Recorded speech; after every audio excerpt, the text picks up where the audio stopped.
Welcome back to the Lanterne Rouge Cycling Podcast for our hybrid weekly show with a bit of Volta Catalunya sprint stage recap on the side.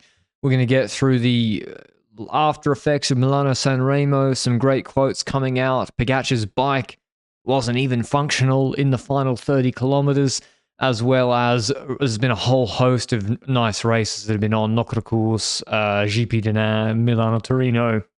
We got to preview the GC stages here in Catalunya, as well as E3 and Gent-Wevelgem and Copy Bartley, which starts tomorrow. We have some other news as well, like GPS tracking devices. So that's been a big contentious issue, and we'll be speaking about that, as well as a doping positive from the UAE Tour women. How is your training going, Benji? This episode is brought to you by Join Cycling. I believe you may be overloaded at the moment. I think so as well. This is my final day here in Mallorca, and I've been avoiding opening my Join Cycling app today because I think it's going to tell me I'm overtraining. But I'm going to go back into that app, and I'm going to look at next week, and I'm going to do those workouts, and I'm going to get better doing so. And I've got 3 goals, Patrick. 3 goals. A PR on Alpe d'Huez, beating my previous time on Col d'Ordino next to your house, and maybe Oxford Half Marathon. And Joy Cycling is going to get me there. Good. I think it will. And especially when you're like, if you're used to cycling, you'll have a running goal. I think the smartest thing to do injury-wise is to do the aerobic load as much as possible with cycling and still run, but not try to get fitter through running. But maybe I'm not the practice what you preach person, but yeah, I would say that's the best way to do it. Cycling is lower load, so just build up through the cycling app.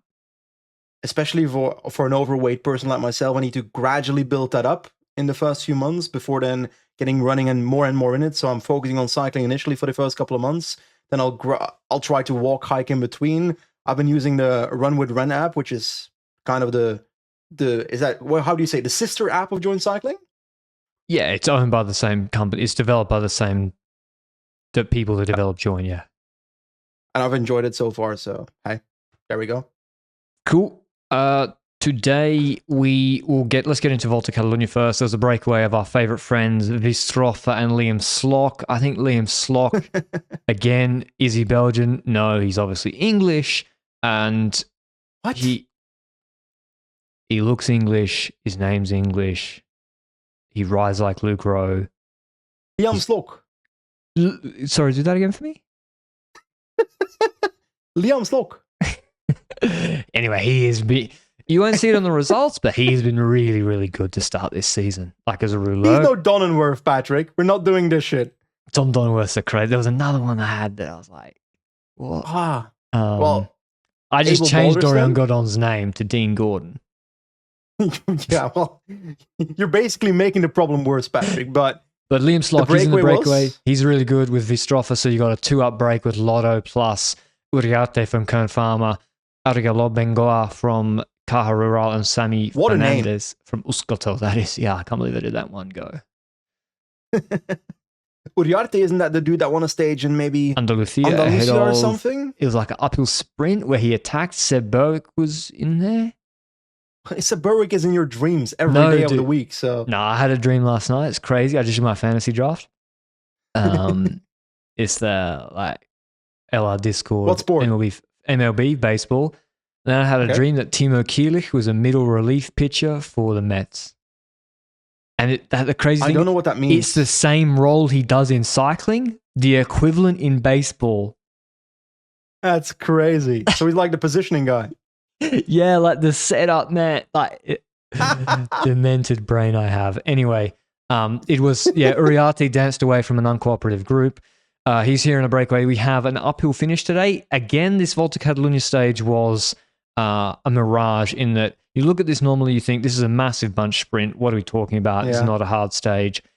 Twisty roads, narrow, up and down, and then the finish is a little bit uphill too, and technical. And I feel like it's that specific kind of stage that could go to the breakaway because of its design if the controlling teams do not catch the breakaway by the top of that final climb with about, let's say, 20 kilometers to go. because then there's a downhill, and there's so many turns in that downhill that it becomes hard to close the gap towards that breakaway, especially with strong riders like Weisdorfer and Slog from the same team in that breakaway. They end up being the leftover men in that breakaway. There's a crash with about 10 kilometers to go on a right-hand bend in the descent with Henry Ulich from Alpecin. Looked like he had to leave the race through the ambulance, so I hope that Henry's okay. Ah, fuck.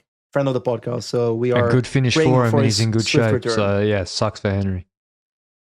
Now, I was really confused because I was watching this on a tiny screen, which is a hobby of me the last couple of days, and I saw two groups suddenly, Patrick, and you told me Lipovic was in the second group. Panicking. Yeah, so it had already been mutant rouleur William Jr. LeSurf. He'd been causing splits in a crosswind false flight uphill. True story. And I was like, actually, quick step, you should not make it hard for old Alberto Dainese. But regardless, there were already splits there where Sam Bennett was dropped. Pidcock was badly positioned, but it didn't really matter. Luke told me to chill out, stop panicking. He was right. And there was like a big split in two groups, actually. In two groups. Yep. And the descent was so twisty. And also, because the break had a really good gap at that point with two strong guys, Slock and Wiesdorfer, teammates relaying, the sprinters teams were panicking. So George Bennett, who would know these roads so well, these are training roads for all the Girona cyclists, he's sanding this descent and they're peeling off NSN. And so it's real pressure on this downhill. Vingegaard's in position around Remco and Bora. There's a split and it's a big one. Like there's a third of the race are in front, and there's such a big group behind that big names must have missed it. Almeida's there. Lipovic is there. Nordhagen's there. Probably some sprinters are in there starting to panic. And I wonder, I have to watch it back, but I wonder whether some teams had to use their sprint lead out in that phase to bring the groups back, because it didn't just come back. The front of the race was not stopping. True, and then I saw like a panicking moment of a Bora rider attacking. I assume that was Lipovic panicking in that second group, but to me it looked like throughout this entire stage, NSN had been spending more of their bickies in terms of domestiques than they would want to have a perfect lead out by the end of the race, because we entered the last stretch, Patrick, and to me it looked like NSN was in Narnia. They were nowhere. Was maybe in the wheel of a teammate, and there was another teammate on the opposite side of the road, and they were trying to move up, but he took control on the left side of the road, and I forgot the stall list of this race. So who the fuck is their sprinter? So Mark, this is why I love this race. You have Marc Soler doing a sprint lead out for Ivo Oliveira, and it nearly worked. Yeah. Okay, I think it's fair that Oliveira gets a shake. He could have won. Yeah. He could have won. I mean, and this last corner is pivotal. X hit it. I don't know who the last man for X was. Anyway, this last corner, they run wide. The camera motorbike gets shocked by how fast this X rider takes this corner. He runs wide into some extra parking spaces. So he saw the free parking spaces and thought, I can hit this corner harder. Court lets his wheel go. So smart, because it's an uphill finish. You don't want to hit the front too early. You're not going to get swamped from behind. It's a wide road. You've already made the corner in good position. And then Soler's off, and Oliveira, unfortunately for him, he takes the bait. So he closes the gap to the X lead out, maybe Svara. Yeah. And with Court in the wheel, he's then committed. He then opens his sprint, Ivo Oliveira, and Court jumps out of his wheel when it levels off at like 175. Godon was too far behind. It was Noah Isidore, the decathlon rider. It could have been... I honestly didn't know who it was. It could have been Antoine Lote from yesterday. It could have been Leo Bizieux. I would have believed you. Yeah. It was him and Court. They both have to sit down. They're both gassed, and they both just crawl over the line. But Magnus Court holds him off ahead of Isidore. Bussato for Alpecin third. Godon fourth. Dainese fifth. Silva sixth. Noah Hobbs, the Neo Pro and EF seventh. Evo eighth. Toon Arts ninth. And Sergi Darda 10th. A lot of guys just out of position. Kockelman, Govakar, Rakanyi, who actually, they should have gone for it. Quick step, not Dainese. Yeah, I think that's fair. But Dainese was fifth. It's all right. Yeah, But I think both is fine. Vernon looked completely gassed in the last 10 kilometers, and maybe he was in that second group, I don't know, or was he in the first peloton? No, he was in the first peloton with Stewart and Gilmore. Okay. Yeah, but I don't know. I was expecting a little bit more from Vernon maybe on this finish. I But thought NSN's lead out was going to dominate these today and tomorrow. yeah, I just think they had to spend more of their energy than they wanted on catching that breakaway. So maybe controlling the breakaway better at the start in the formation phase.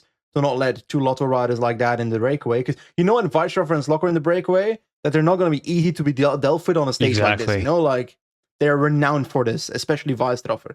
Now, I'm putting him on he's on my no-fly list. I'm putting him on. UAE's blacklist. I got a FBI, CIA. I got a watch list. So you're basically Niels Pollitt. Yeah, I don't know who manages it for them, but no, mine's nothing personal. Strictly business. If Vistrofa's too strong, you create too many problems. Okay, so the enemies of the podcast are not on it. Vistrofa's not an enemy. I'm just saying. Okay. If you want to control for a sprint, I wouldn't let him in the break. Track. Pardon? The enemies are Dens, Tobias Halland Johannessen, and Halland Johannessen. I can let it go. You've forgiven him. I can let it go. He's atoned for his sins. What did he do? I forgot what he did. I forgot what Tobias Johannessen did. I have no clue. It was like 4 or 5 years ago. Some stupid thing that he took too personal. Can let that one go. You don't even remember why, so you might as well let it go. Sagart. Was Johannessen the one where he, in the Tour of Norway, Arthur Grace of Norway, sprinting against Plapp? Could be. Something with Remco in that race, that sprint between the three? I don't know. Yeah, Luke's saying why? Luke says, didn't he beat Vine in Turkey or something? Yeah, I think he might have done something like that. So, I forgive him now. That's a stupid reason to have an enemy better rider, so it's all good. They're both pretty good. Jay's a better rider, you say, but Johannessen is top 6 to Tour de France. Congrats. What do you mean, congrats? It's a fucking great result. Yeah, let me see you on TV. I'm not having this. Nah, he was fucking second in the Torino Queen stage last week. Bros hate watching the I say he's an enemy. Norwegian He must GC be an rider. enemy because I've got it ingrained just to be a hater, but he's really good, obviously. What did Dens do again? Nico Dens, I mean, he just ratted in a break with Seb Berwick, so yeah. Okay. Nico Dens. Anyway. Nico Dens, I mean, I doubled down on it.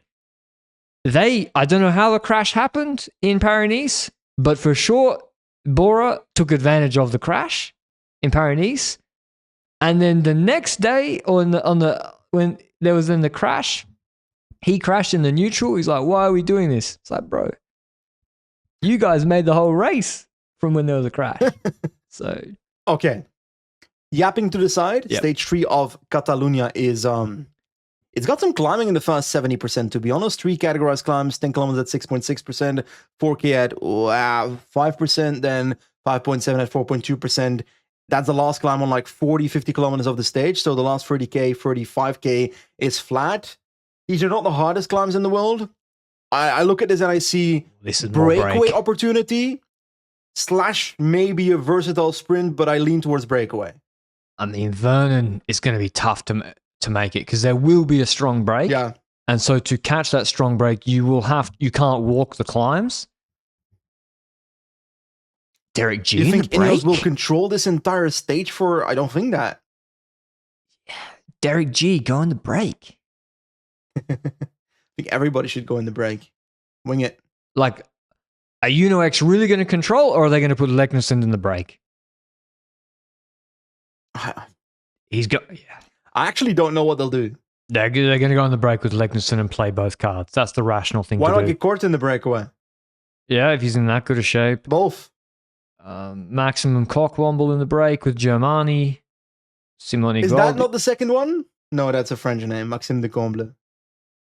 Who else? I mean, yeah, all the invitation teams should be in the breakaway. Poor guy. You get into a World Tour career, you make a name for yourself in France, and then some Australian dude that lives in Andorra on a podcast calls you Cockwomble. He's a good rider. He is. Respect his name then. He is a good rider.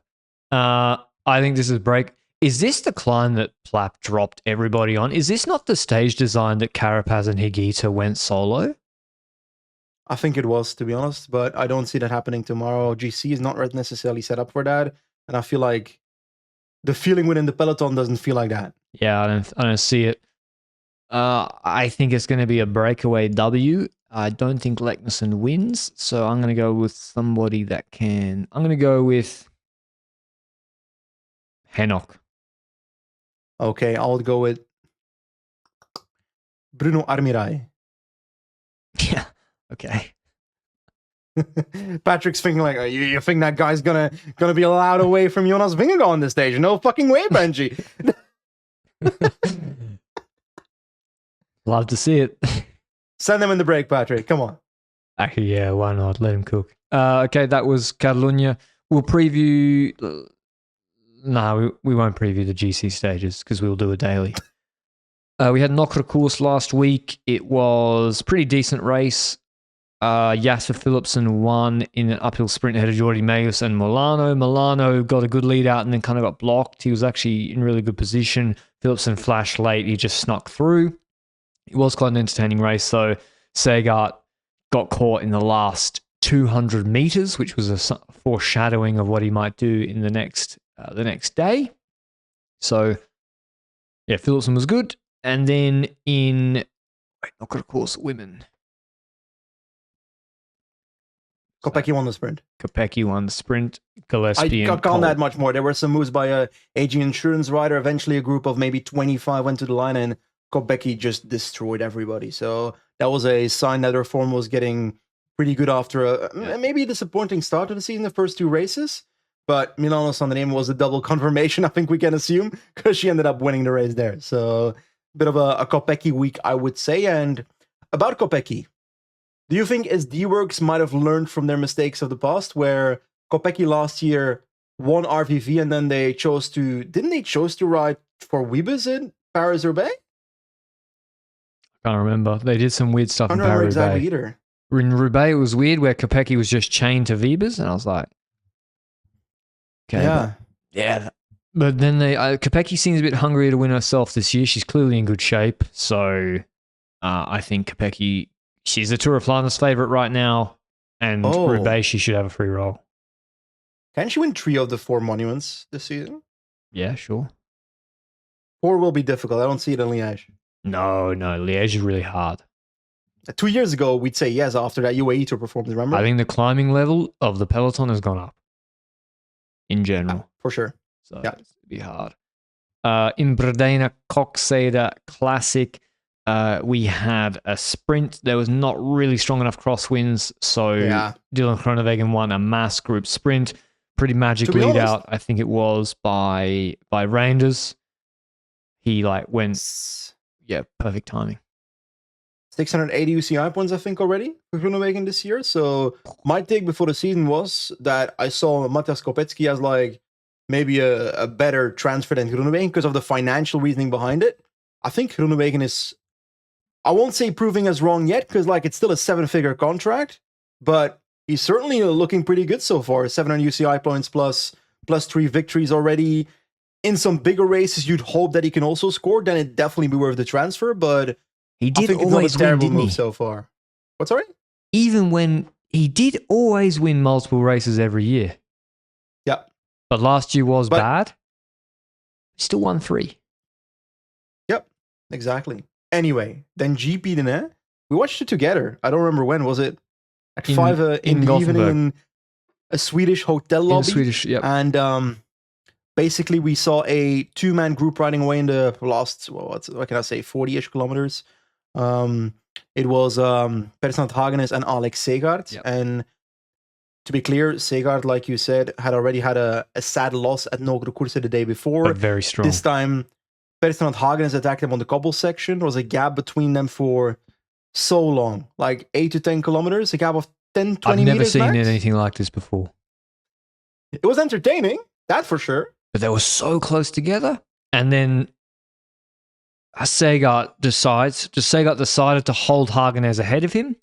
And then at the last moment, sprinted into his draft, went around him. Hagenes couldn't respond. He gets swallowed up by the peloton. So there was peloton pressure behind, and Segart holds them off and wins, the biggest race of his career.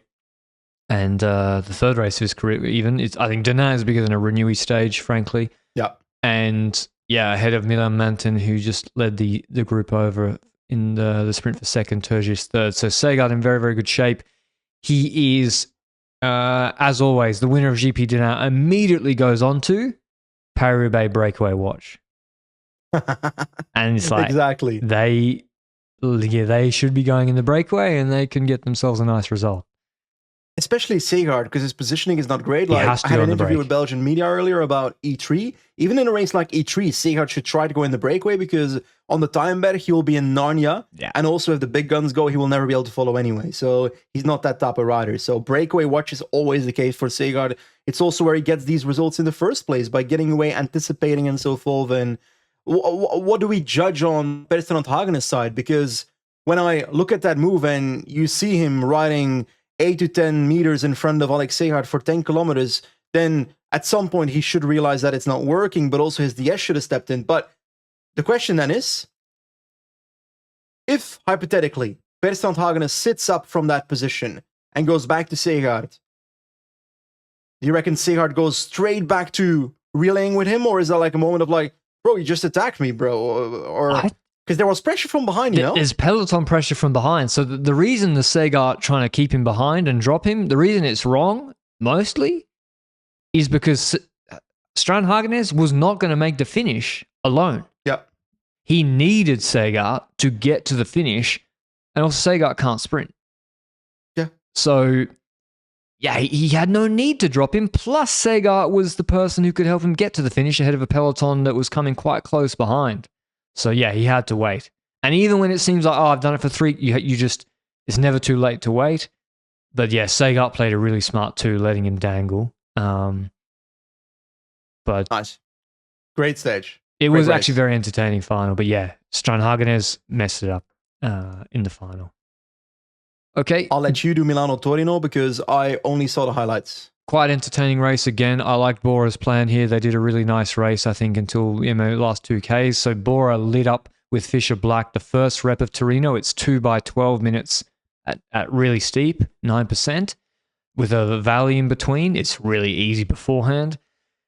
And Fisher Black smashes it. Roglic attacks. First rep of Superga never happens. It's always just you wait.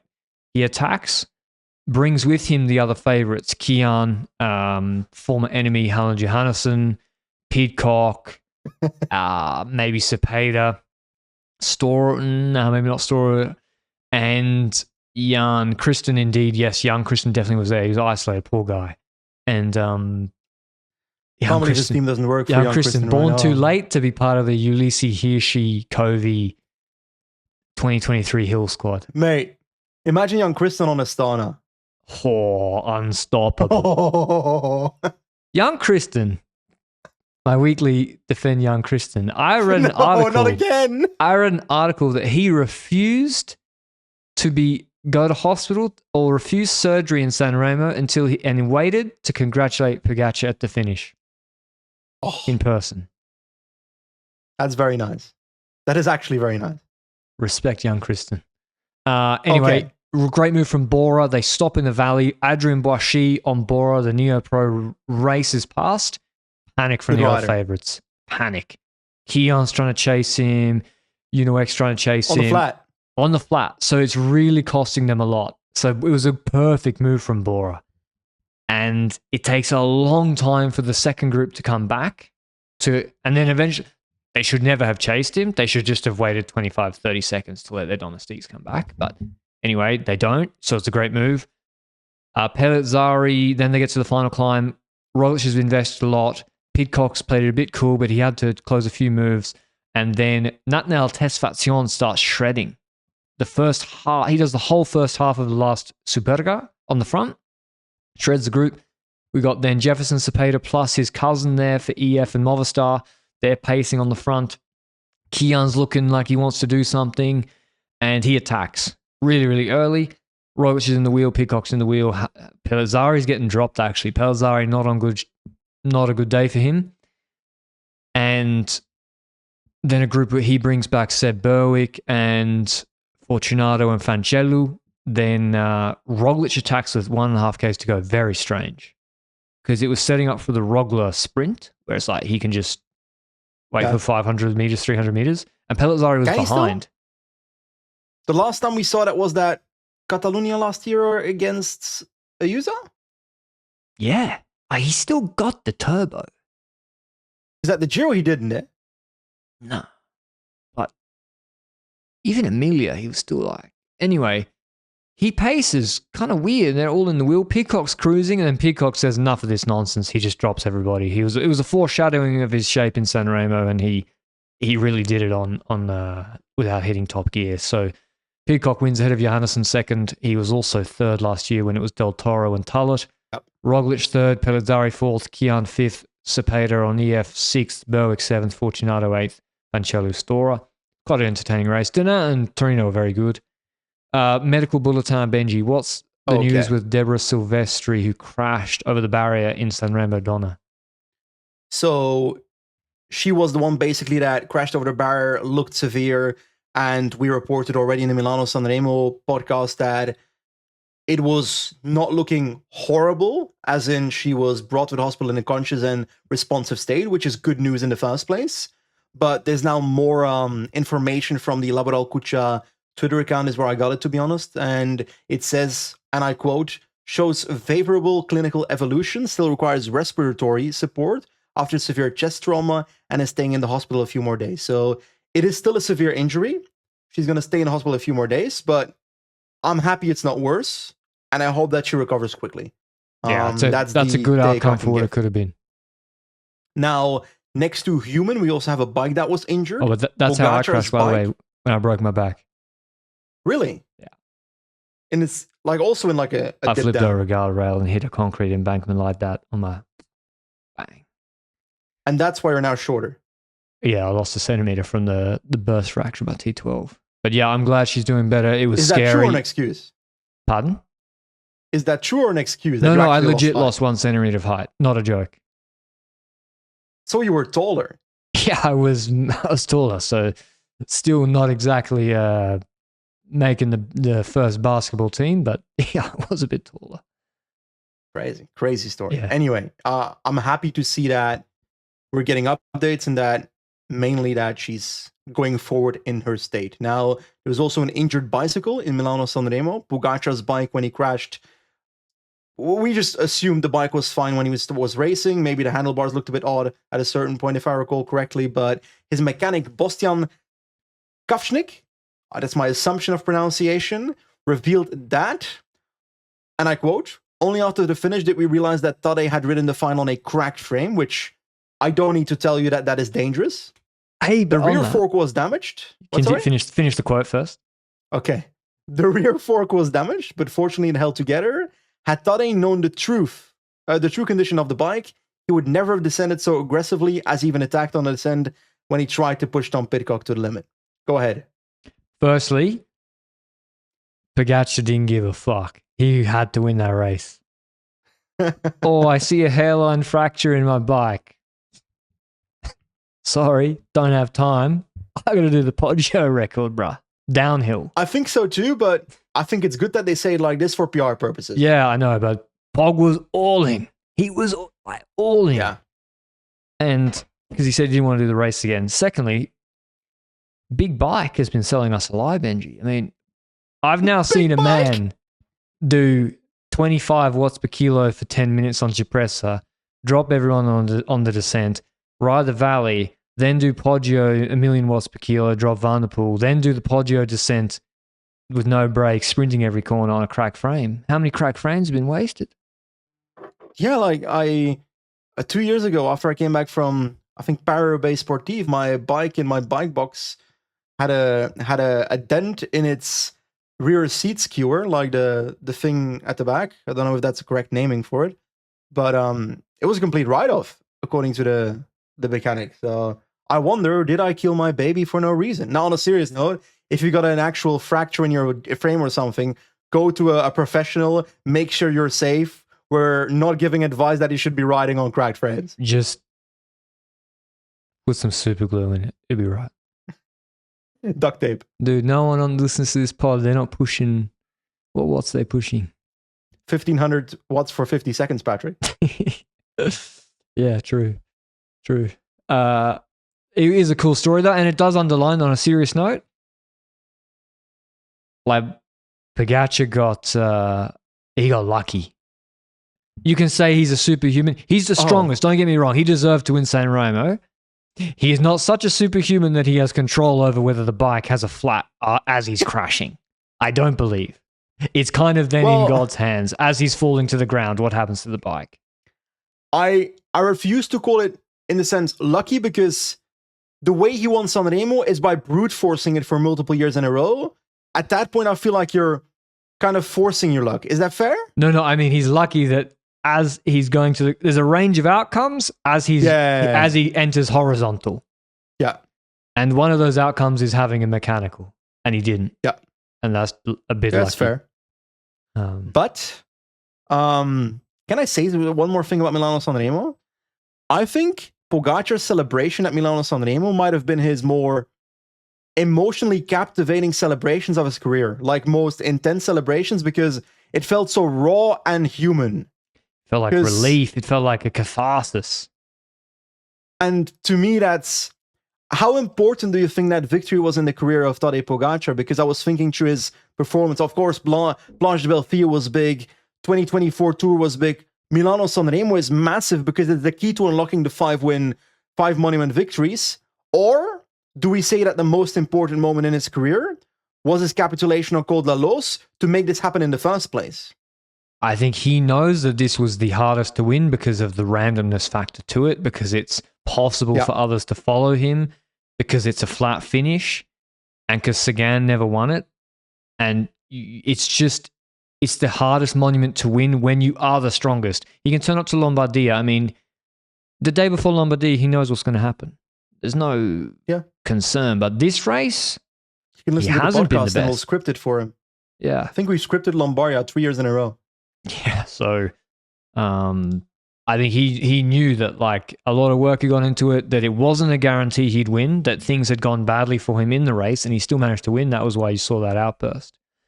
Apparently, the Vuelta a Mexico is returning in 2027.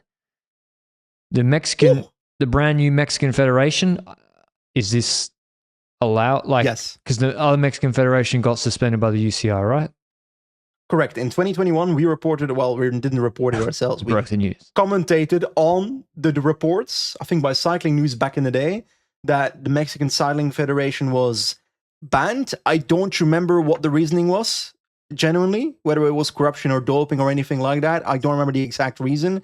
But the reality is that they've now got a brand new federation, and that brand new federation is looking to create the newer version of the Vuelta a Mexico, a race that was won by Laurent Fignon, Oscar Sevilla when he was young back in the day, which, if you don't know, that's the elderly rider that has been riding on Medellin and is probably 55 years old at this point. No criticism, it's fucking funny.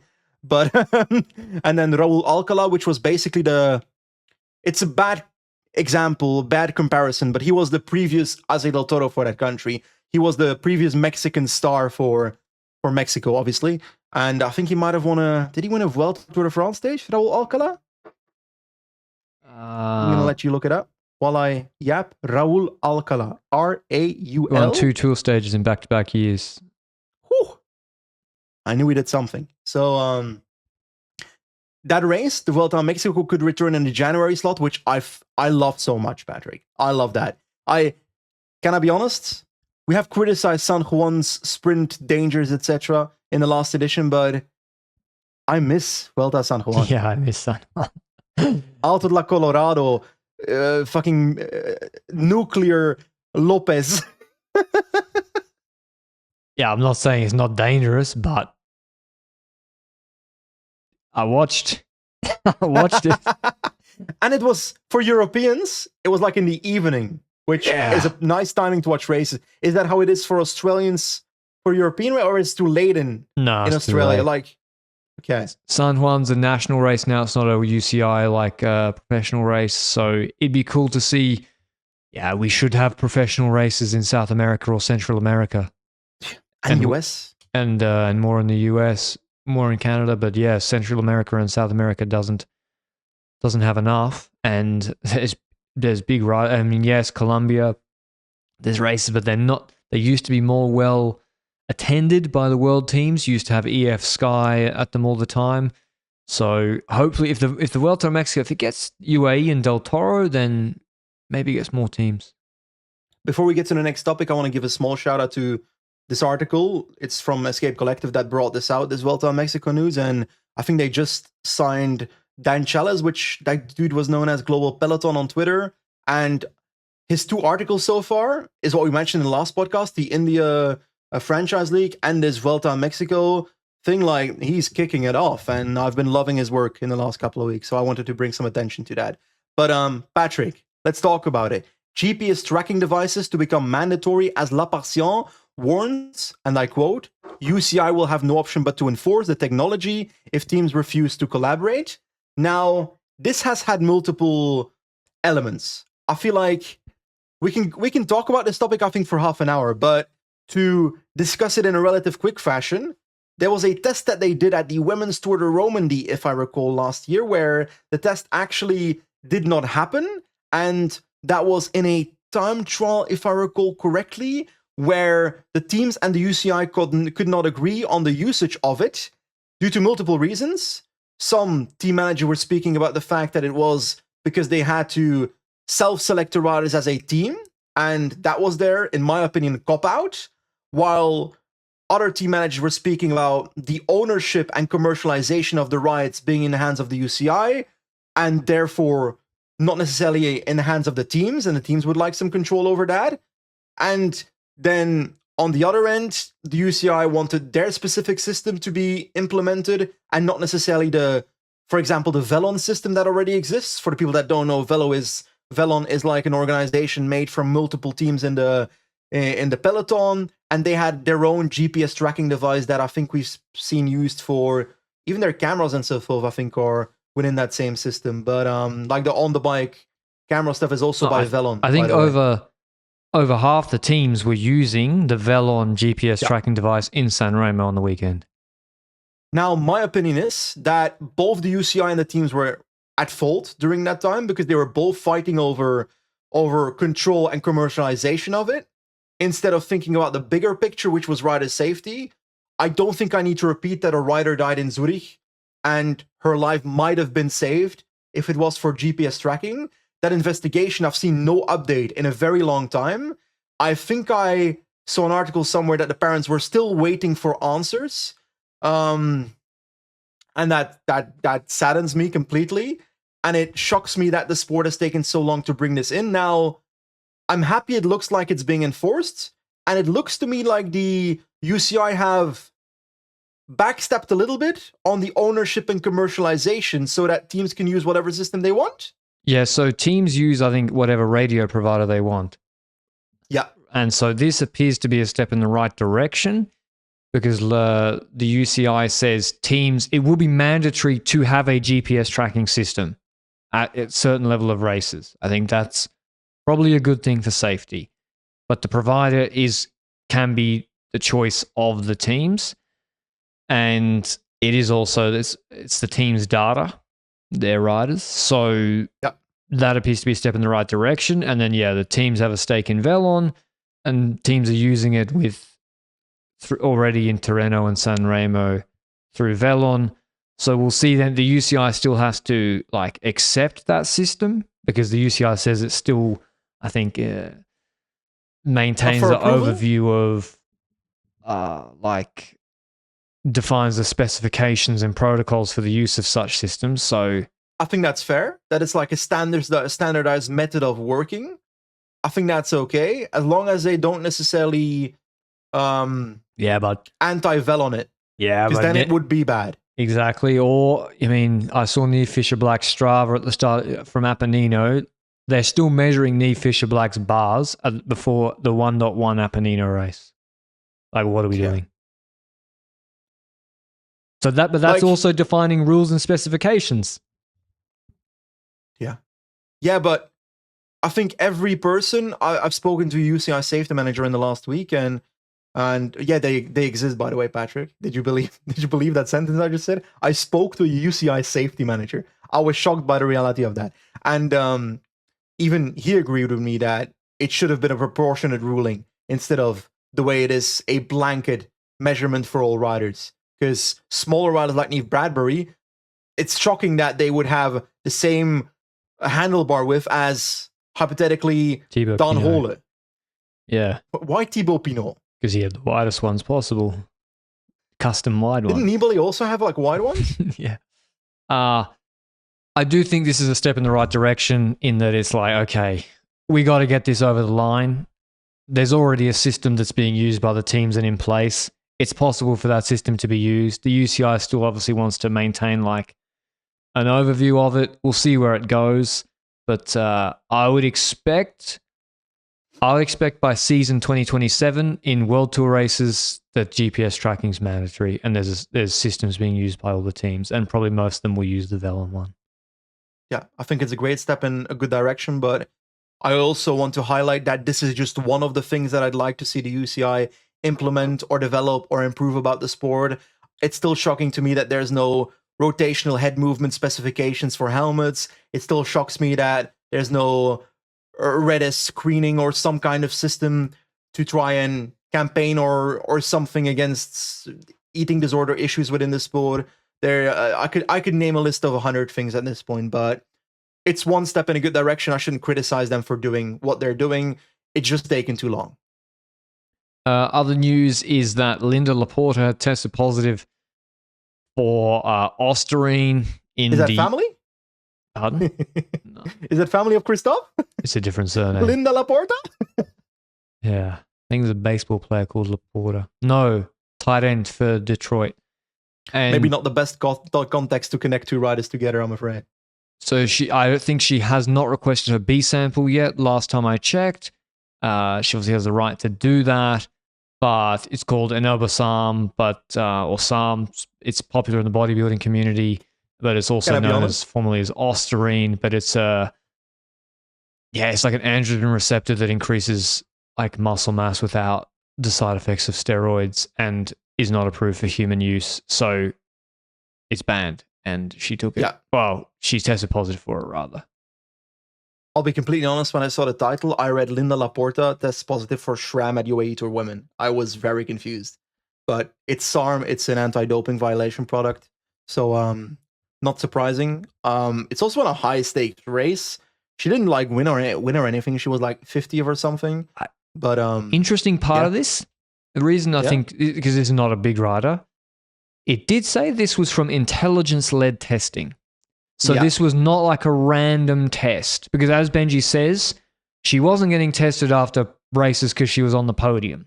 This was intelligence-led testing, and it's turned up with a positive sample for now. So we'll see how that goes. What does that mean? Does that mean related to, like, to me, intelligence-led testing means that they got a tip somebody informed the UCI or ITA or whatever about potential abuse by her, and therefore she got caught as a consequence? Or is it more in relation to results that were looking a bit dodgy, so they started looking into her more? Because didn't they, back in the day, the UCI have like a list of riders where they had like a scale on which riders were either very suspicious or unsuspicious, and they were testing based on that? Yeah. Let me check her results. I'll let you check her results. I mean, they're all I'd never heard of her. I'll be honest. They're not that good. Nah, it can't be. It's not from the results. It's not like, no, I don't think. I was checking to see if she'd made a statement on Instagram, but her Instagram's private. She did a Loscano. Yeah, I think it's not from the results, I would say. And it's because sometimes you do see like a random rider winning races, and then they don't even get their contract renewed next year, and you're like, well, I wonder what happened there. Okay, I was gonna name a name here that I think it might. I actually looked at it. That might be actually a different explanation. Yeah, could be anything related to personal issues or stuff like that. Yeah, So yeah. I shouldn't be assuming the worst for people that just leave the sport without notice with good results. Okay, Volta Catalunya, we said we do it day by day. Let's do E3 preview. We have 210 kilometers from Harelbeke to Harelbeke, and it is the mini Tour of Flanders. We all know what happens with about 75 Ks to go, 70 Ks to go. Well, there's the lead into the Timeberg, and that's where the race opens. Slightly different this time, though, because the Knokteberg, which was before the Gotond, which was before the Kortekeer and the Timeberg, so the fourth climb before the Timeberg, has now been replaced by the Karnemelkbeekstraat, your favorite climb, the E3 call, we call that in Belgium for some reason, even though it's not been in E3 for multiple years. And then also it's Toby for the people that are on podcast players. Toby just entered the podcast. Hello, Toby. Toby's going to preview the race. Woof. Okay. Yeah, Anyway, he thinks nothing's going to happen. There's going to be a lead out for Van der Poel and Pedersen. Pedersen is going to launch Timeberg. It's going to create a split. And if you're not there, you're in big trouble. Okay, so what I was saying was, Knokteberg has been replaced by the Karnemelkbeekstraat and a new side to the Oude Quaremont. That new side looks like they just entered the Oude Quaremont halfway, which basically, Patrick, when we rode the Oude Quaremont, you had the uphill segment first, and then it flattened out into the village. I think they come from the right in that village and then go into the latter part of the Oude Quaremont, which kind of looks easier. Yeah, so like I think this is just side. an attrition climb before we get to the Timeberg. So maybe it makes the Timeberg a fraction more selective? Is that a possibility? I think it just makes... I think it's going to be blocked. I think the big fight will be on the Caramel Milk Street. Then you got a straight descent. Then I want to know how big that Quaremont is. How big's the road? Do you know, Benji? I vividly remember when I was waiting for you at the intersection, I think, at some point, because obviously I had dropped you, which is a joke because you dropped me. But I think it's relatively narrow, is what I'm trying to say, with a right-hand corner in the middle of it. Seeing now. I'm letting you check. I think it's pretty narrow. Because Yeah, it comes they'll from the block big it. road. They'll block it. And But so, about blocking, does, hypothetically, we get to the Karnemelkbeekstraat, peloton blocks. We go to the Oude Quaremont, peloton blocks. We go to the Kortekeer, peloton blocks. I'm talking, there'll be sprints in between for positioning, yeah, but on the climb, they will block. they attack the downhills. Does the fact that there's 3 blocked climbs instead of maybe 1.5 last year allow for more anticipation options by people that don't think they'll make it on the Timeberg? I think so. I think the climb, it's a long climb for relative to the race. And so I do like the addition. I don't like how polarized this race has become with just the Timeberg, to be honest. Yeah. It's a bit like formulaic at the moment. I like it. It's a vibe. It's a vibe. Okay. But yeah, you raise a good point, Benji, maybe that, because also there's flat in between. Oh, there's flat on a big road called the Hottenberg. So Okay. you can't block it the whole way. Yeah. And the The Holton Hottenberg is is always a wide. big road, eh? It's a big road, yeah. That's with like the giant windmill-looking structure on the right, the white and the grey shit. So the sprint onto the top of that before the descent, before the what is it? The Kortekeer, that'd be crazy lead up. Anyway, Do you feel like your ability to preview these Flemish races has improved by riding those cobble sectors and climbs in real life? they all look the same. Okay. I was trying to hype you up, okay? I look at it through like a profile lens. I don't look at it through a map lens. Okay. Now, that's the first potential launching point in the Timeberg, which will likely be a pretty decisive one. Worst case, there's still the Oude Quaremont Paterberg combination. It's Paterberg first, right? Before Oude Quaremont in E3? Yeah. Yeah. So that's the second potential launch point, or the point where that first breakaway erupts apart. That's how I perceive this formulation of the race. But Mathieu van der Poel, I would say, is the big favorite. Even with Milano-Sanremo in mind, I still think Van der Poel is a big favorite. But if you look at the second row, then are we talking Laporte, Pedersen, and... Oh, I think Pedersen's the one that attacked on Timeberg last year, so I think he's kind of in the first row, but not the favorite. Because I think he can make a split where it's just him and Van der Poel, and they can also keep that gap Oh, I think Laporte is there. on Tyenberg? We'll see. Because Van der Poel, I'd be surprised if he goes all the way solo, and I think Laporte can follow Pedersen. Yeah, I mean, Ganna followed last year. Yeah. So can Ganna's not here this time. Can Laporte do a cobble climb as well as Ganna? Probably. Yeah, peak Laporte definitely. Yeah. Should Pedersen ride Mano? Here it is, Benji. Should Pedersen ride Mano with Mathieu Van der Poel in E3?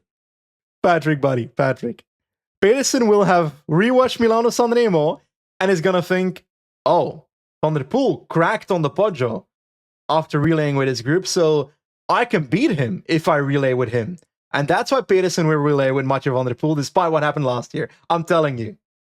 Yeah, I think he will relay, yeah. But also because of Trek's team right now, is there going to be a Sturven dangling 10 seconds behind? Well, do you need it's going to be a group with Vacek and so forth in it, I assume. That is the second group on the road. I don't think it's a May. I think it's a case. Okay, so it's not the same as Sturven, though. Like, because his alternative is if he waits and doesn't relay, does that make his race better? I don't know. I think he should probably relay a little bit less. Pitcock style. Yeah. Relay when necessary, benefit when needed. Yeah. There's no need to be the Florian Vermeersch to Mathieu Van der Poel. I wouldn't say. Oh, Isaac Del Toro buried the lead. Isaac Del Toro apparently is doing E3 according to the Dutch press. Not anymore, I think. I think the Dutch press updated it today, and I assumed that he didn't ride it anymore. Because that would be the most random thing ever. Why the fuck would he do E3? Wait. Romain Grégoire is riding E3. Yeah, but that's normal. He's a hilly. What do you mean that's normal? Of course he should do E3. I think Del Toro should ride E3 as well. I think he do pretty well. Yeah, but it's different. It's different. What do you mean it's different? What do you mean it's different? Nibali nearly won the Tour of Flanders when he launched Terpstra to the victory. Yeah, but Del Toro is not actually good at positioning.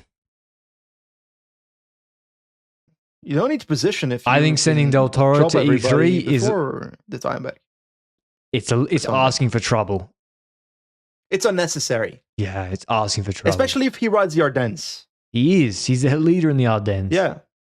So I don't see the point in riding E3, but I don't think he will. I think the other buried lead is that Wout van Aert never announced that he would be riding E3, and there's mixed impressions on Belgian media whether he will ride E3. I assume he doesn't.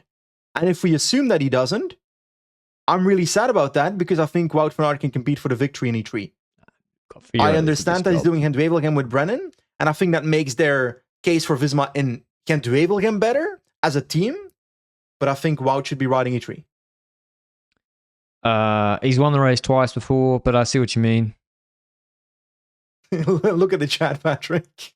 No, that can't be right, Luke. That can't be right. Apparently, the organizer made a mistake and thought Del Grosso was Del Toro. No way. What the fuck? No way. He's on Alpecin. He's a big CX rider. And he's Dutch. They didn't know Del Grosso. No. Imagine you're Gianetti. You're Gianetti and you're hungover. You're so hungover. You've had a 2-day bender after Sanremo. And you wake up in wherever and you read the news. Isaac Del Toro's doing E3 Harelbeke. You're like, what? Half our team's got a broken collarbone, bro. Who sanctioned this? So I'm sure that would have been a shock for him. I was hyped for like the 20 minutes I saw it. Because rumors are young Kristen spread the rumor. Of course, Del Toro has the engine to do something there, but it's too risky. I mean, he never did a Belgian classic. So he shouldn't do it. He shouldn't do it. He should do it in the future. I'd like to see him in the future in a Cobble Classic, but he shouldn't do it this early in his career when he's got so much within his own niche still to win that might be risked by a participation in this race. That's how I. That's like, why does Jasper Philipsen keep trying to be Mathieu Van der Poel? Well, Jasper Philipsen was second in Roubaix, so he's not doing too bad at those kind of races.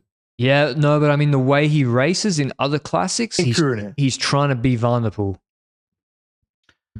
Yeah, he just rode way too aggressively in Kuurne. That's the reality. Yeah. I think in Gent-Wevelgem we might see him doing something similar. At the end of the day, he should be. Yeah, but he can on the Plugstraat, following and sprinting. he can go for it. Yeah. Anyway, I think we both E3. agree with Who each you other. got, Benji? Boring, much of Van der Poel. I think his hand looked a little bit messed up, and As if that's gonna stop him. could do. Stopped him on the Poggio. Exactly. So I think Pedersen. I expect a good Stuyven. He was great at Milano-Sanremo and at Paris-Nice. He was good. And I may or may not have been bike riding with his wife, and I think if I don't say Stuyven in this podcast, she might throw a stick in my wheel tomorrow. Give me Lawrence Pithy winning a small group sprint of Per Strandhagenes and Matteo Trentin. This is like your dream scenario. Yes. Where's Seb Berwick in this batch? And my three favorite riders. He's beating Del Toro at whatever race Del Toro's. Wait, they are your three favorite riders. Trentin, I love. I love Trentin. I love the Unk, the old head classics specialist who's still getting it done. Love it. Yeah. Pithy, yeah. And I like Per. So that's E3. Gent-Wevelgem, we have apparently Pedersen and Van der Poel as well. They'll both be skipping Dwars-Lanterne. It's a very different race to the other big classics. It's 241 Ks. Have they made it shorter, Benji? It used to be 270. Wow, yeah. It also had legends like Luca Paolini in it back in the day. 250, so we have 250. To bring it back to a human level. It's 10K less. Where is the 10K taken away from? From after the hill zone or from before the hill zone? Don't know. Matters. Yeah. Anyway, look at the two profiles and figure it out. We have a hill zone beginning after de Moeren, so they start in Middelkerke, which is on the north coast of Belgium. It's not Gent-Wevelgem, Patrick. Not at all. They're starting northwest. They're starting west of Bruges. So the race is not even called Gent-Wevelgem anymore. It's now in Flanders fields from Middelkerke to Wevelgem. Do you think we'll call the podcast that when this race comes out? I don't think that fits in the YouTube character limit. I don't think we should either, because nobody will know what race it is. So they basically zigzag around the flattest roads in the world for the first 80 Ks in the hope that they'll eventually get a cross tailwind on one of the sections. That's why it's such a good race, because they will, because we're near the coast. And they go through the Mure, where there's always crosswind or tailwind. That's before then the hill zone, where there's the Scherpenberg, Barneberg, Monteberg, and the first Kemmel. And so they go up the Kemmel, then there's a flatter section, and then they start the Plugstraat, which is like a light gravel street. It's where Pedersen attacked and went solo, 70 Ks from the finish last year. Coy crashed out there. Philipsen actually was on Pedersen's wheel and flattered out. Then they do the start of the second longer hill zone where they do the Kemmelberg, Monteberg combo again, go back, do Scherpenberg, Barneberg, and then the Kemmelberg from the Oswear harder side. That is 36 Ks from the finish. It's flat then from Ypres to Wevelgem. So there's time to come back. Remember, Pedersen won last year by, it's 50 seconds. I swear some teams legit weren't chasing. Yeah, but it's still an impressive solo victory. Yeah. Pedersen was above the rest that year while still being under the Van der Poels of the world. I would say that it really depends on the scenario. Whether it's echelons before the hill zone matters, how explosive the hill zone is matters as well. The names that shout at me for a sprint scenario are Tobias Andresen and Brennan. But there's so many other candidates like Philipsen, like Meeus, like Magnier. I don't think it's going to be Milan. a sprint. If it's an echelon scenario, then it's too hard. Then it's the weather's cold. It's also this not weekend. that hard the climbs to the point where Van der Poel can destroy a Wout van Aert and Pedersen in good form. You know, exactly. Like it's a different race to the attrition of the repeated 2-minute, 1.5-minute hills of E3 and the Tour of Flanders.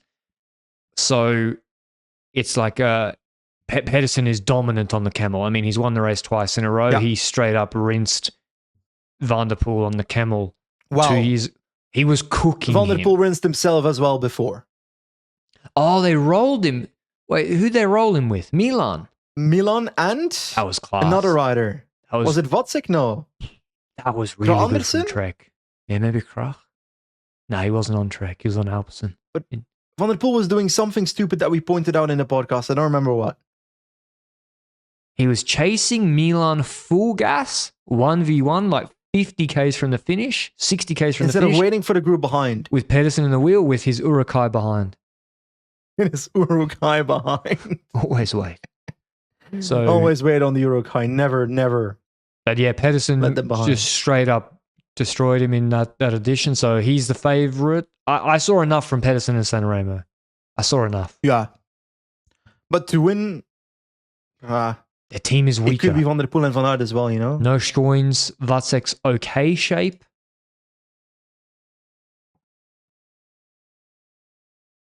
Soderfist. The Camel's not great for him. I am gonna put my Belgian hat on. Wout van Aert. Okay, I can see it. I'd like to see Lawrence Rex play a big role in this race in the final. I think he looks good. You don't see it? Hard race? I don't necessarily see it for Gent-Wevelgem. He's more of a Paris-Roubaix guy for me. Okay. And If echelons, yes. I think the Door wins a small group sprint ahead of The door. Florian Vermeersch. I always wonder when you make inside jokes like that with everybody listening to the podcast. Everyone gets it. knows the Door is Laporte at this point. Or is it Laporta? I hope not. So I fucking hope not. the Women's race. It's I think called... I think Lund's too small. Oh, I mean, I'm not having that shit. No, I have no hate. I think he's on the race to have he stepped forward in every way this year. I think he's a candidate to win he's Gent-Wevelgem. undercover small. Okay. He's a sneaky Women's small. Gent-Wevelgem is now called not the same as the men's race, by the way. The women's race is called in Flanders Field in Wevelgem because it doesn't go from Middelkerke. This is the stupidest fucking brand rework that I've ever seen in my entire life. But that race is basically, it's quite different because it skips the first Camelberg. So we've got flat section that includes the Moeren, I assume. they do the I Moeren. think so. Before the gravel sections, and then after the gravels, the plug streets, and then after the plug streets, we go to the Belvedere side of the Camelberg after doing I don't know, whatever that climb is. I forgot what it is. The climb before the Monteberg, I think. Monteberg. Then the Barneberg. Scherpenberg in between. Yeah. Then the run up to the Ossuaire side of the Camelberg as the last one. And then just like the men's race for the HK of flatness afterwards, winner is going to be Lorena Wiebes. You shouldn't expect anything else. The winner will be Lorena Wiebes. I mean, what are you going to do? So, I hope it's Gillespie though. There could be a group. Sometimes there's a group after the last camel.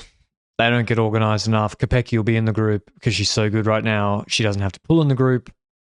And then even if Kopecky doesn't sign up for this race, Blanca Bash in good D-Works shape. also has Urukai on this kind of race. Marta Laak will show up in pace. Yeah, she was good last year. So I can't see past Aviva's victory, frankly. The weather will be cold and in E3 quite bad, apparently. So that can really affect the race. In the men's, I really don't see a sprint in either race. In E3, there's almost never one. So Patrick, I'm gonna need you to rush through Copia Bartoli because buffet is open and I'm fucking hungry. Okay, Copy is like actually quite a lot of sprints this year, so they've changed the parkour quite a lot, and then the final stage is two like hard Superga-esque climbs, about 12 minutes, 9%, but no uphill finish except for stage one is a 1500 meter 5% sprint. We got the babies here from all the teams. Like there's a lot of mixed teams of their Devo plus World Tour. So Axel Laurence is here with like August, but then Devo guys, look out for Milkius Makele, the rider on Ineos Devos racing up with the world team in this race, flat sprinter. But I'll see how we go stage one. You got Schiffer, Graat, Rowe, and Visma, and then Astana will have Ulysses probably. And Okay. Tour of Bruges is also, I think, tomorrow as we're recording this.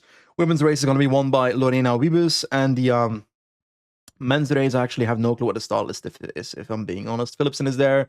We also have Kees Bol there. We have Milano there. Last year's winner. Lamperti, Matteo Milan.